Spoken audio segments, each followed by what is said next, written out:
Okay, welcome to this video on rates of reaction. We're looking at measuring rates. This is a GCSE video. It could be useful as a recap for an A-level student. So, what I'm going to look at today is what a rate of reaction is and 3 ways in which we can experimentally measure it, and then how we can interpret this data in order to get something meaningful. So, a rate of reaction simply is the amount of product produced. So if we imagine a simple reaction R to P, where R is reactants and P is products. If we're measuring a rate, we're looking at how much of P is produced against time, or how much of the reactant R is used up against time. So the equation we typically see is kind of change in something. That might be mass, that might be volume, that might be concentration.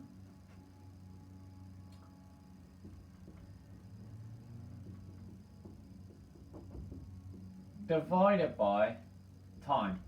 It's always against time.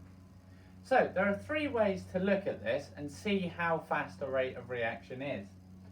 Method number 1 involves placing a conical flask with your reactants over a cross. So if I look at the conical flask now from the bird's eye view, so that's the inlet of my conical flask, there's the outside, and then I have a bit of paper and I draw a cross. Now this test is called the disappearing cross.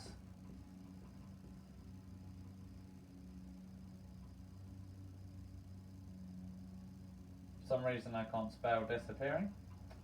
It's a good start.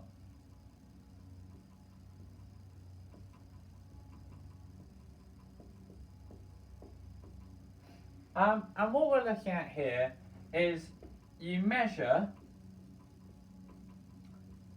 the time for the cross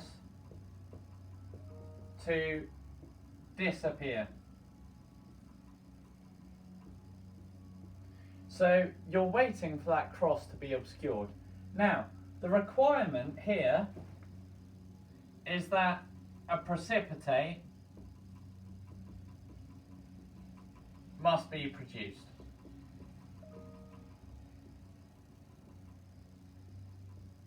If we're going to have our aqueous solution obscuring this pencil drawn on cross, then clearly we've got to have some sort of solid precipitate to obscure that. The variable we measure is the time taken for the cross to disappear. And then we could compare different reactions and see in which one the cross disappears first. So that's method number 1, and that's kind of the simplest. Method number 2, we are looking at gas collection. Now, there are a few ways to do this, and you're going to have to excuse my awful drawing. The first involves putting a bung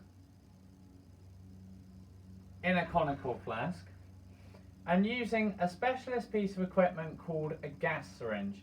Now, I don't have one with me, and I'm not sure that's entirely what it looks like, but the plunger is pushed out like in a normal syringe, and along here you have a number of measurements showing you how much gas has been produced. As the plunger starts at the end, at the beginning of the experiment, and then is pushed out by the gas that's released in your conical flask. You read off the volume of gas at varying intervals, and you basically see how fast centimetres cubed of gas are produced. You can also do this by turning a measuring cylinder upside down in a trough of water. Let's have a go at drawing that. I'm not hopeful. So we have a trough of water, the measuring cylinder upside down, like this. cm cubed there. Then we have our conical flask. Again with a bung to keep the gas in. And then we run our line up into there. And it displaces the water out, the gas. That's not bad, that's a day's work at art school, that. And what we end up with, more often than not, when we plot this data, is a curve like this, where we have vol of gas up there and time on the x-axis. So this is one way to measure a rate, and we can see this curve here that we've obtained. So the final way to measure a rate for GCSE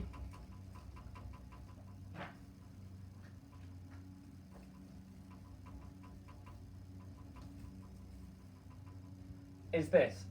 It is measuring by mass.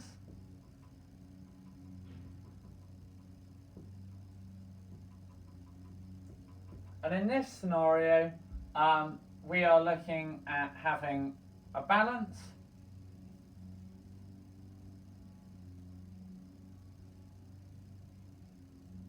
as my values. Give it some feet. And then a conical flask on the top. Now, this conical flask, again, you place the reactants in.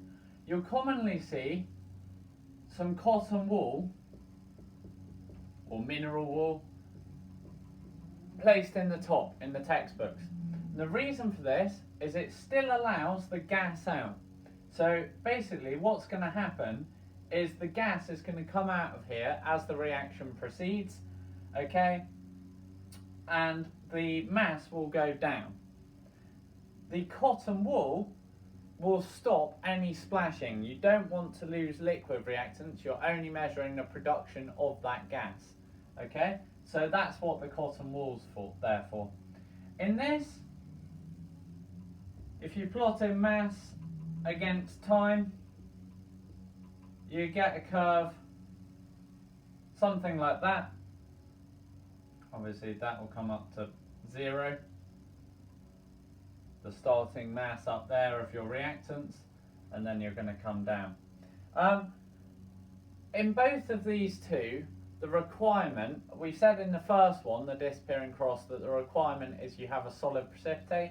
In these two, your requirement is some sort of gas product, which you need to produce. Otherwise, your mass isn't going to go down, and your gas syringe isn't going to be pushed out. The plunger won't be pushed out. So, the final thing to look at is how we actually calculate a rate once we've done one of these three tests. Now obviously the disappearing cross is that's just a measure of time. We just measure that in seconds and we just say, hey, well it took longer to disappear the cross in experiment X than it did in experiment Y.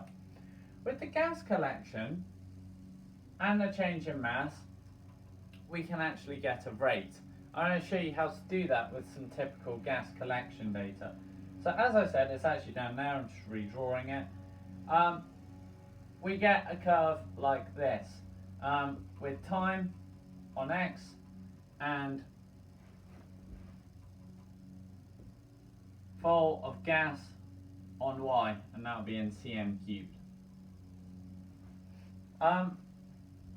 So if we consider the kind of reaction this might be hydrochloric acid plus marble chips, which is calcium carbonate, making calcium chloride, CaCl2, plus carbon dioxide plus water. And we balance that up with a 2 there, and we're good. Okay, and obviously the gas product we're looking at is this CO2 produced. The H2O will stay in the solution along with the salt. So anyway, we get this data from our gas syringe, and let's say I want to take the rate at time 0. I take a tangent using a straight edge. Obviously you'll be using a ruler.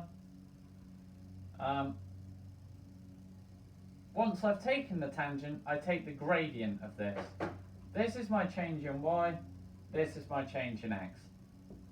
Rate is equal to gradient. Therefore, rate equals change in y over change in x. If I've plotted some data, which hopefully my year 10s will be doing, we plot some data, you then take your tangent, measure this dy, measure this dx, plug it into the rate formula there, divide one by the other, press equals, and you're going to get the unit cm cubed, because that's on y, per second or minute or whatever we're doing. Let's say it was seconds. Okay, that's how to calculate a rate. If you want to do it at a different time, you just take a tangent to the curve at that time. So let's say I want to do it, let's say this is a minute, so 60 seconds. I take a tangent there, and I can see already that tangent is shallower, my gradient will be lower, therefore my rate is lower. And we can see the rate gradually fall off. This is because all the reactants are being used up, okay? And we'll look at that in the next video, the effect of concentration. So that's how we calculate rates, and there's 3 ways to measure rates. Hope you enjoyed it. Please like, comment and subscribe, and we'll see you in the next one. Thanks.